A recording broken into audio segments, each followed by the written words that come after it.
নমস্কার, দেশ রিপাবলিক বাংলা সঙ্গে রয়েছি আমি স্বর্ণালী। আর শুরু করছি সোজাসুজি স্বর্ণালী। গোটা দেশে ভোট মিটে গেছে, পাশাপাশি দুটো রাজ্য, একটা ওড়িশা আর একটা আমাদের বাংলা। ওড়িশায় রাজনৈতিক পালাবদল হলো, রাজনীতির পালাবদল হলো। বিজু জনতা দলের নবীন পট্টনায়ককে সরিয়ে ক্ষমতায় এসেছে বিজেপি। নতুন মুখ্যমন্ত্রী মোহন চরণ মাঝি। কোথাও কোনো হিংসা নেই, রক্তপাত নেই, কোনো বদলা নেই। বদল হয়েছে কিন্তু বদলা নেই, রক্তপাত নেই, রিভেঞ্জ নেওয়া নেই। উল্টে আসছে উন্নয়ন, মানুষকে স্বনির্ভর করার চেষ্টা। একটা সরকারের তো এটাই হওয়া উচিত। একটা রাজ্যে যে কোনো রকমের দল থাকতে পারে, যে কোনো রং থাকতে পারে, যে কোনো পতাকা থাকতে পারে। আমাদের দেশের গণতন্ত্র এটাকেই পারমিট করে, এটাই সাধারণ, এটাই স্বাভাবিক।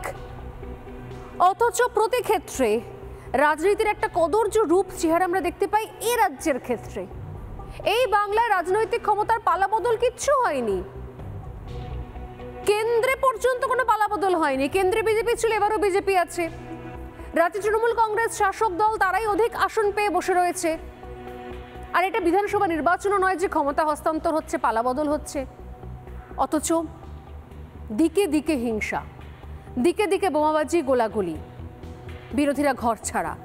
প্রশ্ন উঠছে, যদি সমস্ত রাজ্যে একই রকমের আইন কানুন চলে, যদি ভারতের মতো বৃহৎ গণতান্ত্রিক দেশে গণতন্ত্রের উৎসবের পর সমস্ত রাজ্য সেই উৎসবের যাই রেজাল্ট হোক না কেন সেটাকে সাদরে অভ্যর্থনা জানাতে পারে, তাহলে আমাদের রাজ্য ব্যতিক্রম কেন?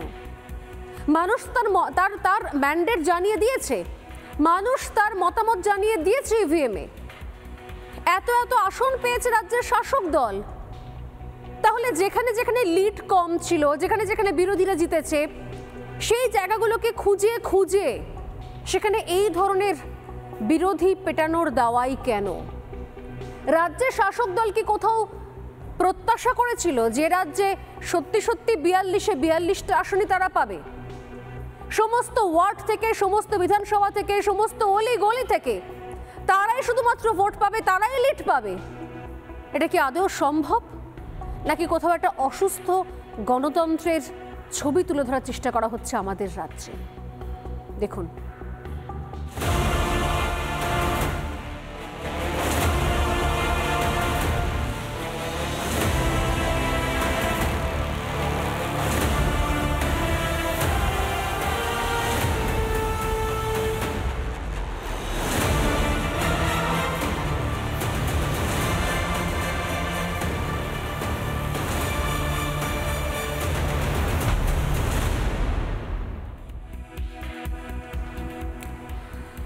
নির্বাচনের পর থেকেই দিকে দিকে ঘরছাড়া বিজেপি কর্মী সমর্থকেরা মুড়ি মুড়কির মতো বোমা পড়ছে যে কোনো জায়গাতে। বিরোধীরা ঘরছাড়া হয়ে থাকছে। এই ছবি যখন বাংলায়, তখন নিঃশব্দে পালাবদল হওয়া ওড়িশায় প্রথমবার ক্ষমতা হাতে পেয়ে একটা ঐতিহাসিক প্রকল্প নিয়েছে মোহন চরণ মাঝির নেতৃত্বাধীন বিজেপি সরকার। কি সেই প্রকল্প? সুভদ্রা যোজনা চালু হয়েছে ওড়িশায়। সুভদ্রা যোজনা ওড়িশাকে আর্থিক স্বনির্ভর করতে এই প্রকল্প নেওয়া হয়েছে মহিলাদের জন্য। এই প্রকল্প অনুযায়ী বলা হচ্ছে বছরে 50,000 ক্যাশ ভাউচার দেওয়া হবে মহিলাদের। মাসে 4,200 টাকা করে সেখান থেকে তোলা যাবে।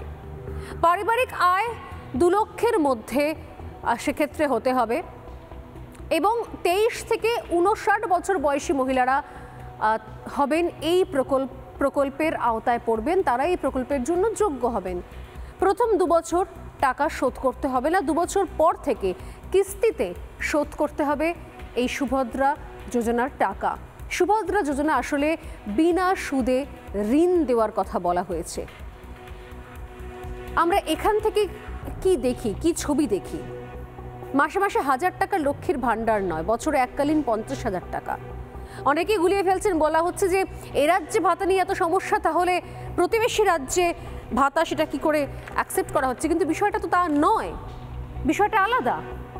এ রাজ্যের লক্ষ্মীর ভাণ্ডারের সঙ্গে কোথাও কোনো মিল নেই ওড়িশার এই প্রকল্পের। কেন? আমি আরও একবার যে প্রকল্পের যে ছবিটা আমাদের সামনে আসছে তা আরও একবার বুঝিয়ে দেওয়ার চেষ্টা করব যে কি আছে আসলে এই সুভদ্রা যোজনায়। আমি আমার টিমকে বলবো সেই ছবি তুলে ধরার জন্য।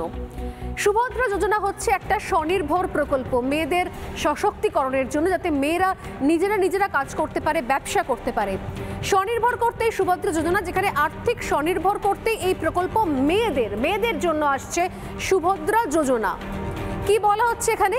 মহিলাদের জন্য এই প্রকল্প, যেটা আমি আগেই বললাম যে মহিলারা এই আওতায় পড়বেন, স্বনির্ভর হবেন, তারা নিজের পায়ে নিজে দাঁড়াবেন।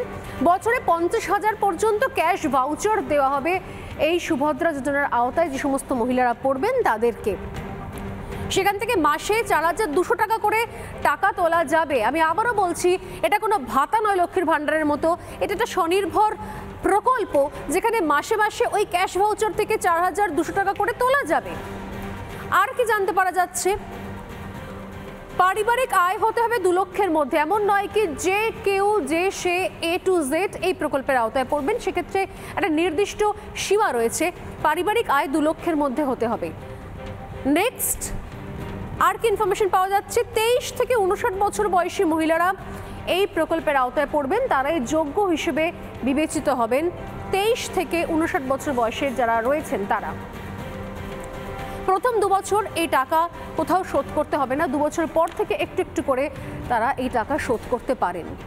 বারবার বলা হচ্ছিল কোথাও, আমি এর পাশাপাশি দিকে নজর রাখবো, যে বারবার বলা হচ্ছিল যে সত্যি তো ভাতার রাজনীতি কতদিন, ভাতা দিয়ে নিজস্ব ভোট ব্যাংক তৈরি করা যায় কি না যায়, কিন্তু আলটিমেটলি উন্নয়ন করা যায় কি?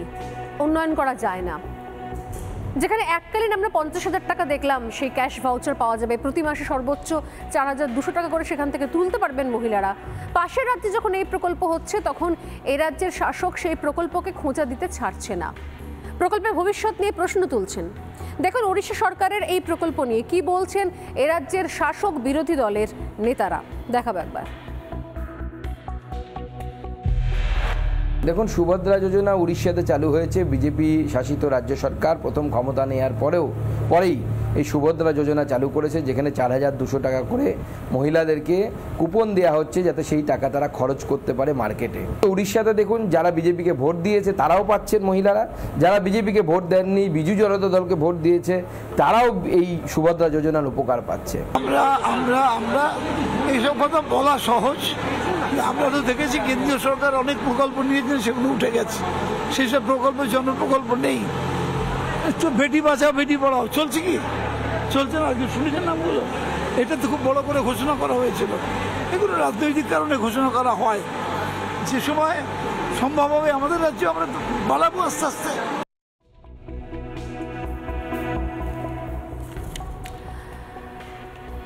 আর এই জায়গাতে আমি কিছুক্ষণ আগে বলছিলাম যে যেখানে পাশের রাজ্যে এমনটা চলছে, এই রাজ্যেও আমাদের মহিলাদের জন্য অনেক প্রকল্প রয়েছে, কিন্তু সেই প্রকল্প থাকলেও আসলে শাসকের ভোটে জেতার মন্ত্র হচ্ছে কোথাও ভাতায়। ভোট পেলেই সরকারি প্রকল্প না হয়, নইলে নয়। প্রকল্প অনেক আছে, কিন্তু শর্ত সাপেক্ষে বিভিন্ন ক্ষেত্রে আমরা দেখি যে সেই প্রকল্পগুলো পাওয়া যায়, প্রকল্পের আওতায় আপনি থাকবেন বা থাকবেন না। উত্তরবঙ্গ উন্নয়ন মন্ত্রী উদয়ন গুহ ঠিক কি বললেন? এই যে বলছিলাম কিছুক্ষণ আগে যে ভোটে বোধহয় শাসক দল এক্সপেক্ট করেছিল প্রতিটা ওয়ার্ড, প্রতিটা কেন্দ্র, প্রতিটা বুথ, প্রতিটা পাড়া থেকে, অলি গলি থেকে, বিধানসভা থেকে, সব জায়গায় তারাই লিড নেবেন। যেখানে পাওয়া গেল না সেখানেই মারধর, অন্য দাওয়াই। শুধু তাই নয়, প্রত্যেক ক্ষেত্রে থ্রেটও চলেছে। মন্ত্রী উদয়ন গুহর একটা বক্তব্য দেখাবো, যে আসলে কেন বলা হচ্ছে যে প্রকল্প থাকলেও সেই প্রকল্পের সঙ্গে ছোট্ট করে একটা নিচে স্টার দিয়ে কিছু শর্ত লেখা রয়েছে, যে ভোটটা কিন্তু তৃণমূল কংগ্রেসকেই দিতে হবে। উদয়ন গুহের বক্তব্য শোনাবো, তারপর আসছি আজকের আলোচনায়।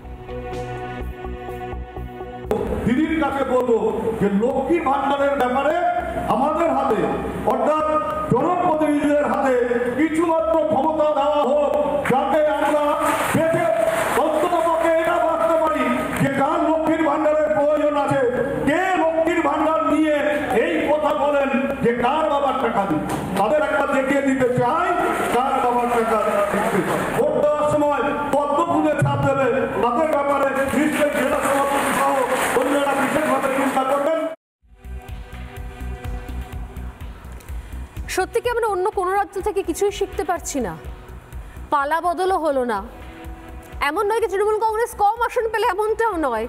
তারপরে প্রতি মুহূর্তে বিরোধী পেটাও, বিরোধী ভাগাও, না হয় প্রকল্প বন্ধ করো, চমক ধমক চলছেই।